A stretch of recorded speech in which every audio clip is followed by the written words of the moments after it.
조갑제 TV 시청자 여러분 안녕하십니까. 2025년 5월 9일 오전 10시 40분입니다. 사전투표일까지 딱 20일 남았습니다. 사전투표가 5월 29일, 30일 그리고 본투표는 6월 3일입니다.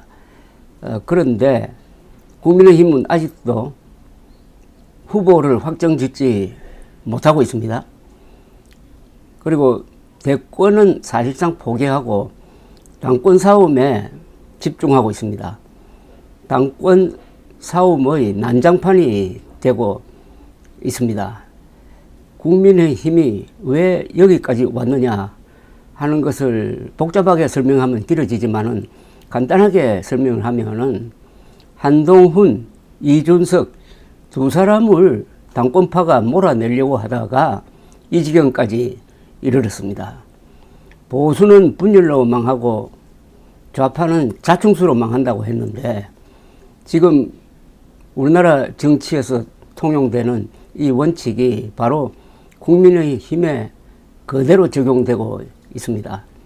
지난 총선이 국민의힘의 대표로 귀결된 그 시작은 작년 초에 한동훈 국민의힘 비상대책위원장 측에서 김건희 씨를 건드리는 그런 발언을 했다고 해가지고 윤석열 대통령이 경로를 해가지고 한동훈을 몰아내려고 하고 그것이 언론에 공개되면서부터 총선 대패가 시작되었던 것입니다. 그리고 이번 대선을 왜 망치게 되었느냐 하면은 이 또한 한동훈 국민의힘 대표가 계엄 저지에 앞장서고 탄핵 찬성으로 돈에 대해서 당권파가 반발을 해서 그 한동훈 대표를 쫓아냈는데 그 한동훈 대표가 다시 이번 당내 경선에서 유력한 후보로 떠오르니까 윤석열 세력 그 핵심인 당권파가 작당을 해가지고 김문수 후보까지 끌어들여가지고 한동훈 내려앉히기에는 성공을 했는데 그 후에 다시 또 김문수 당권파의 대결로 가고 있습니다. 자중질환 4분 5열 이게 계속되면 아마 공중 분해되고 말 것입니다. 반사적으로 한동훈, 이준석 두 사람은 건재합니다. 앞으로 이 낡은 보수의 가짜 보수의 퇴장과 진짜 보수의 재기를 선도할 두 새로운 지도자, 뉴리더죠. 뉴리더는 오히려 이런 과정을 통해서 자신의 입지를 더 강화하고 있습니다. 대선 후에는 한동훈, 이준석 중심으로 보수의 재생을 모색하지 않을까 하는 생각이 듭니다.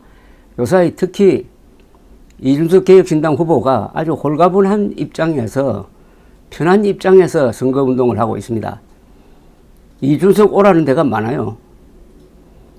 뭐 빅텐트 운운하면서 그러나 이준석 후보는 끝까지 간다는 방침을 천명하고 있는데 끝까지 가야 하고 가게 될 것이라고 생각합니다.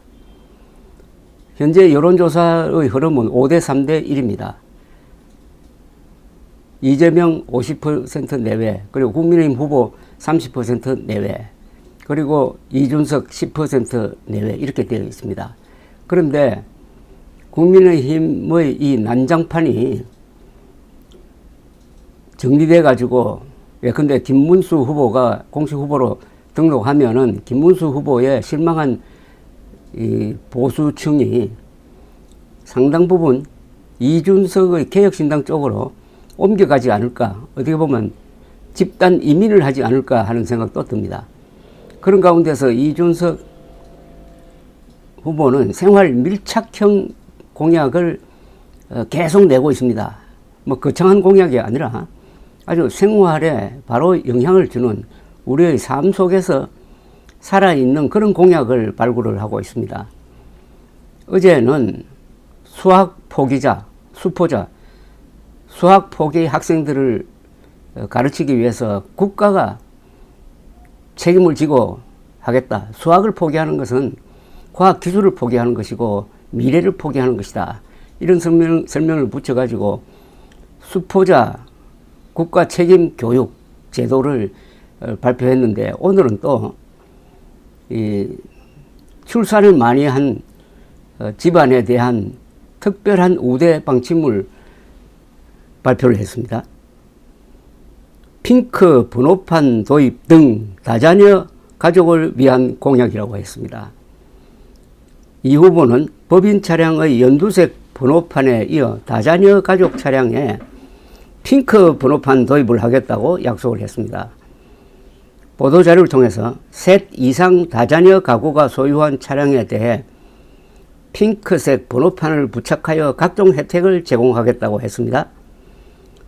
핑크 번호판을 부착한 다자녀 가족 차량에 한해서 고속도로 전용 차선 통행, 다자녀 전용 주차장 이용, 발렛 파킹 서비스 등을 제공하겠다고 약속을 했습니다.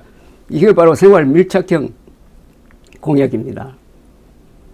이 후보는 국민의힘 당대표 재직 당시 법인용 차량에 연두색 번호판을 부착할 것을 제안한 바 있습니다. 이 후보는 다자녀 가족에 대해 금전적 보상을 해주는 것보다는 생활 속에 효능감을 느낄 수 있는 실질적 대책을 마련해야 한다. 핑크 번호판을 부착한 차량의 차주가 다양한 혜택을 누리고 사회적 존경을 받는 풍토를 만들면은 저출산 해결에도 의미 있는 기여를 할 것이라고 내다봤습니다. 이거는 아주 유쾌한 공약이라는 생각이 듭니다.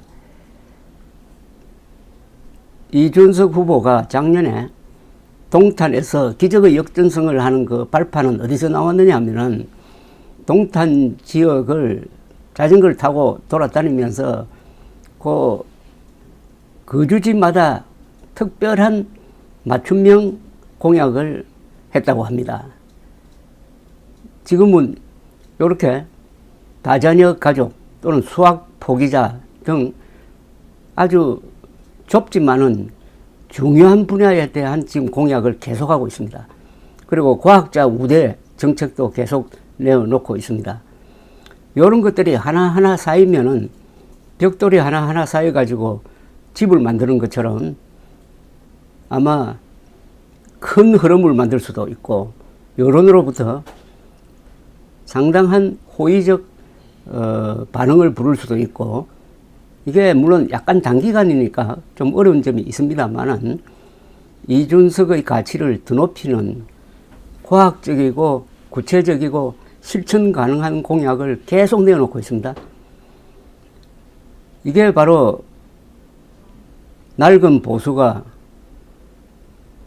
새로운 보수를 위해서 이제 길을 비켜줘야 한다는 그런 명제를 던지고 있습니다.